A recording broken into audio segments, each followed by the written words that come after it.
All right, everyone, listen up. We're not just doing a review today, we're talking about a story. A story about a game that launched with promise, stumbled hard, and then, in a rare display of dedication, fought its way back. This is the story of Monster Hunter Wilds. It's a game that launched to a sea of mostly negative reviews on Steam, a bruised Capcom struggling with community sentiment, and a chorus of players asking, "What happened?" This review is going to be a deep dive into what the game was at launch, what it has become with its post-release patches, and most importantly, whether this game is finally the one everyone hoped for. The goal here is simple: to provide a complete, honest analysis that serves both as a guide for newcomers curious about the hype and as an update for those veteran hunters who put the game down in frustration. Let's get to it. The core hunt, what it was at launch. To properly understand the journey of Monster Hunter Wilds, a person must first look at the solid foundation that was there from day one, beneath all the launch day turbulence. Capcom didn't release a broken game. They released an ambitious one that wasn't quite finished, but its core identity and innovative ideas were already shining through. The biggest shift in gameplay, and arguably the most successful new mechanic, was the introduction of focus mode and the offset attack system. Unlike previous titles, the combat felt like it had a new layer of deliberate, tactical movement. Focus mode allows for precise aiming of attacks and a deeper connection to a monster's vulnerable parts, rewarding strategic thinking. Paired with this, the offset attack system created a fantastic flow, allowing hunters to seamlessly chain attacks and dodges, making combat feel less like a series of discrete moves and more like a fluid dance. The feeling of landing a strike/clash and maintaining your momentum against a charging monster was truly satisfying and hinted at the deep, rewarding combat that would eventually take shape. Beyond the combat, the world itself was a masterpiece of design. The developers' vision of a living, breathing world was immediately apparent. The Windward Plains and the Scarlet Forest weren't just hunting grounds. They were dynamic, interconnected ecosystems with their own secrets. Weather patterns would shift, causing monsters to change their behavior, and the environment itself felt alive and dangerous. The game's new mount, the Secret, made traversal a joy. This was a massive quality-of-life improvement, allowing hunters to glide through the landscape, auto-gathering materials, and managing their inventory on the move. The mount itself felt like a character, not just a vehicle, making the journey to the hunt as engaging as the fight itself. While initially its responsiveness and 180-degree turn speed were a bit sluggish, the core concept was a resounding success. The story and characters, while not the primary focus of a Monster Hunter title, did an excellent job of building on the franchise's formula. The narrative provided enough motivation to keep a hunter moving forward, and the new cast felt like a natural addition to the established lore. Finally, on a pure aesthetic level, the game was beautiful. The visual design of new monsters like the sand-dwelling Duna and the striking Rei Dao Jin was incredible, and the new locales were rendered with a level of detail that felt like a significant step forward for the series. In essence, the foundation was rock solid. The innovative combat mechanics, the gorgeous and dynamic world, and the thoughtful quality-of-life additions were all there. So what went wrong? The technical and gameplay troubles of day one.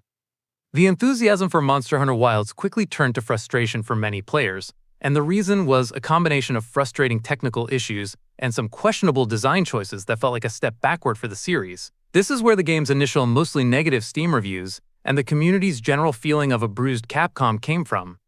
The most glaring issue, particularly for PC players, was the terrible technical performance. Widespread reports of constant stuttering and FPS drops plagued the experience. A user on Reddit pointed to a specific NVIDIA driver issue, version 580.88, that caused performance to tank after just 10 minutes of play, forcing many players to downgrade their drivers for a stable experience. The technical flaws were not just a separate problem. They actively corrupted the player's perception of the game's core combat. For example, the longsword's II Spirit Slash was one of the most complained about moves. The community felt it had a frustrating input delay, which made its precise, counter-based gameplay feel sluggish and unresponsive. While a patch later proved this was indeed an intentional design choice, the perception of the move being slow was amplified by the underlying performance issues. Players were trying to play a game built on fluid, precise movement, but the technical hitches made the experience feel clunky, leading many to believe the game's design itself was at fault. Beyond the performance pains, a number of quality of life and systems issues made the initial experience frustrating. The meal system, a core part of the pre-hunt preparation, was a source of widespread complaint. The meal timers were incredibly short, 30 minutes for a single ingredient meal and 50 minutes for a multi-ingredient meal. This, combined with abysmal trading rates for ingredients, turned what should have been a simple buff into a tedious hurdle, particularly for speedrunners and competitive players. Basic inventory management features that had been in previous games were also missing. There was no way to set weapons, armor, or talismans as favorites, making it incredibly easy to accidentally sell or use a valuable piece of gear. This was a significant step backward for a game so centered on gear progression and collecting. The difficulty of the game was another point of contention, particularly among series veterans. A new diamond rating system was introduced, which acted as a difficulty slider for monsters. While this was a great idea in theory, many veterans felt the baseline difficulty was set too low. High-rank monsters were dying in just 5 to 6 minutes, even when hunters were using mid-tier low-rank equipment. The game felt like a tutorial that never quite ended, and the only way to find a meaningful challenge was by fighting 5 diamond tempereds to prepare for the inevitable Master Rank expansion. This led to a community debate on whether the game was too easy or if the new system simply catered more to newcomers, creating a duality of opinion that polarized the player base. Finally, the initial weapon balance was a mess. Some weapons felt almost unusable in the endgame. The lance, for instance, was noticeably weaker than almost all other weapons, and its core guard and counter mechanic was, quote, comically weak, leading many players to abandon the weapon altogether. The charge blade's amped element discharge was underpowered, and the developers' attempt to balance it resulted in less power than intended.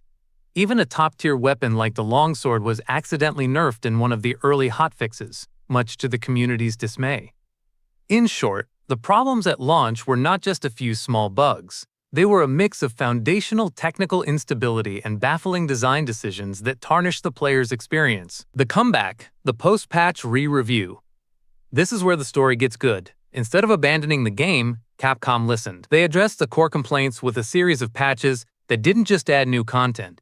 They fundamentally re-engineered and refined the game's systems. This rapid and aggressive response is the true heart of the Monster Hunter Wilds redemption arc. The most immediate and impactful changes came in the form of technical fixes. Capcom released patches that not only addressed general performance issues but also introduced next-generation graphical features. The inclusion of DLSS 4 and FSR 4 gave PC players unprecedented control over their performance, allowing them to choose between upscaling and frame generation settings independently. A new warning dialog was even added to alert players if their GPU drivers were out of date, showing a proactive approach to helping players troubleshoot their issues. These changes, combined with general optimizations, meant that the game finally ran the way it was always meant to, and the performance issues that once corrupted the gameplay experience were largely a thing of the past. The quality of life overhauls were equally transformative. The developers went down the list of community complaints and addressed them with surgical precision. The lack of a gear favoriting system was fixed, allowing hunters to mark their weapons, armor, and talismans with a star icon to prevent accidental selling or melding. Basic, common-sense features were added, such as a one-click button to restock your item and ammo pouches, a take-all feature at Nada's material retrieval, and a function to remove all decorations from equipment at once. The frustrating meal system was also directly addressed. The meal duration was increased from 30/50ths of a minute to a much more generous 50/70ths of a minute, which made a significant difference in the flow of a hunting session. Even the secret mount was improved, with increased 180-degree turn speed and a more forgiving dismount timing, making it feel even more fluid to use. These changes were more than just small tweaks. They were a complete quality-of-life overhaul that made Monster Hunter Wilds one of the most convenient and user-friendly entries in the series to date. The Arsenal Reborn, a deep dive into weapon rebalancing. Perhaps the most crucial aspect of the game's transformation was the extensive weapon rebalancing. Capcom's post-launch support wasn't just about adding new monsters, it was about meticulously retuning the core combat loop. The Lance, once the laughingstock of the arsenal, was the big winner of the Title Update 2 balance changes. Its counterattack moves, such as the Retribution Thrust, received significant buffs to both raw and elemental damage. Furthermore, the developers increased animation speeds and adjusted hitboxes, making moves like the wide sweep and counter rush feel more consistent and fluid. The lance now feels like a powerful defensive behemoth, a far cry from the underwhelming weapon it was at launch. The longsword, which was plagued by an input delay on its III Spirit Slash, was also fixed. The community's reaction was immediate and overwhelmingly positive. Hunters on Reddit described the change as making the move feel super snappy and incredibly responsive, stating that it now feels great to use. This is a perfect example of how a small, almost imperceptible fix can have a massive impact on the feel of a weapon and the hunter's overall enjoyment. Even weapons that were already considered top tier, like the Great Sword, received thoughtful and nuanced improvements. The developers slightly increased its damage values, but more importantly, introduced quality of life changes to its combo routing. A hunter could now tackle out of a strong wide slash or side blow, making previously useless combo paths viable and adding more depth to a weapon that was already a powerhouse.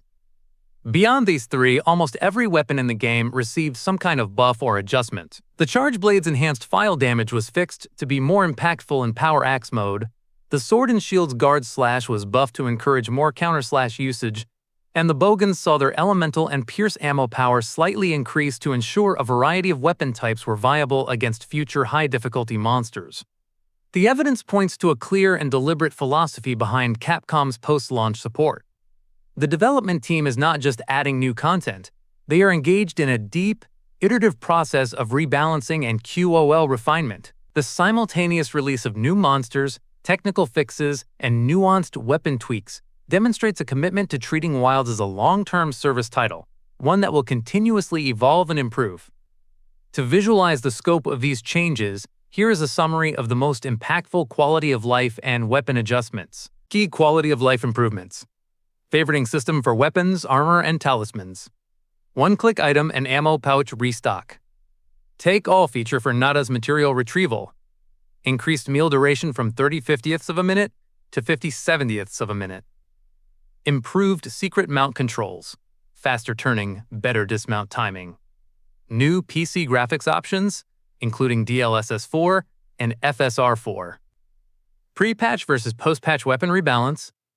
Lance, noticeably weaker and comically weak counters to extensive buffs to counterattack damage, improved animation speed, and more consistent hit registration.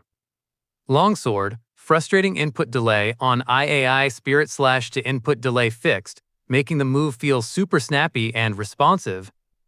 Great Sword, already top tier but with some clunky combos, to QOL buffs to combo routing, tackling, side slap, making previously useless combos viable.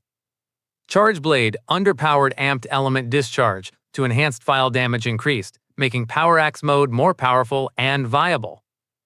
Bowgun's Elemental and Pierce ammo nerfed to prevent being overpowered to nerfs relaxed and power slightly increased to ensure a variety of ammo types remain viable. The roadmap, new content, and what's to come. The fixes were accompanied by a steady stream of new content, which serves as the final piece of the game's redemption. The title update 2 brought the return of fan favorites, including the fearsome Legiacris, which features special underwater actions, and the fast-moving Seregios from Monster Hunter 4 Ultimate. This update also introduced arch-tempered monsters and the gradual rollout of 9-star monsters, directly addressing the community's early complaints about the game's lack of a challenging endgame. The future looks equally promising. The title update 3, scheduled for late September, will introduce a permanent collaboration with Final Fantasy XIV, bringing the monster Omega Planetes into the game. Capcom has also confirmed that support will continue into 2025 and beyond, with the title update 4 scheduled for the winter that will add a new monster and more challenging elements. These content drops, combined with seasonal events like the Festival of Accord, paint a clear picture of a game with a long and healthy future. Post-launch content roadmap. Title Update 2, release of Logicris and Seregios, new support hunters, arch-tempered Uthduna, and layered weapons. Title Update 3, Final Fantasy XIV collaboration Omega Planetes, and a new seasonal event. Title Update 4, scheduled for this winter, with a new monster and more challenging elements. Future updates, continued support confirmed for 2025 and beyond, with additional collaborations and content drops. The final verdict: is it worth your time now? So after all the patches, the fixes, and the new content, a person must ask the final question: is Monster Hunter Wilds now the game it was meant to be, and is it finally worth your time? To answer this, a person must revisit the central debate that defined the game at launch: difficulty. With the introduction of 9-star monsters and arch-tempered hunts, the game now offers a significant challenge, but the community remains divided. The discussion boils down to the nature of artificial difficulty. One perspective, represented by some community members, argues that the hardest quests are just damage sponges, with bloated health and damage that test a hunter's patience rather than their skill, unlike previous entries that added new, difficult mechanics to their toughest monsters. Another perspective pushes back, suggesting that this is how every hard action game, from Monster Hunter to Elden Ring, creates difficulty, by increasing stats and making every mistake potentially fatal. The truth lies somewhere in the middle. The new endgame content provides a legitimate challenge, but whether that challenge is one a hunter finds engaging or tedious is a matter of personal philosophy. Ultimately, the analysis indicates a clear conclusion: the game that exists today is not the same game that launched. While the core experience was always good, it was an unfinished product plagued by a laundry list of technical issues and quality-of-life shortcomings. The initial verdict was justified, and the community's frustration was completely understandable. However, Capcom's response has been nothing short of exemplary. The developers addressed every major complaint with a level of speed and detail that is rare in the industry. The game is now stable on PC, its weapons are balanced and fun to use, and the quality-of-life features make it the most accessible and convenient title in the series to date. For veteran hunters, the initial experience may have been frustrating, but the game has matured into a truly worthy entry. The balance changes have revitalized the arsenal, and the new endgame content, while divisive, provides the kind of brutal challenge that has defined the series, endgame. It is absolutely worth returning to. For newcomers, the game's more forgiving initial difficulty, combined with the new quality-of-life features, makes this the perfect entry point for the Monster Hunter series. The developers have ironed out the wrinkles, leaving a polished and complete experience that will serve as a fantastic introduction to the franchise. The initial launch of Monster Hunter Wilds was a stumble, but the game's recovery has been a triumph. This is a powerful story of a developer listening to its community and building the game they always promised. Monster Hunter Wilds has earned its redemption, and it is now a game that a hunter can confidently recommend without any hesitation. But let's talk anything Monster Hunter Wilds game down in the comments. Hit us up if you like talking video games with us every single day. Click on the like button. All you gotta do, it helps us out. And if you're new, consider subscribing, maybe even hitting that notification bell, because we put out videos every single day. But as always, thanks for watching, and we'll see you guys next time.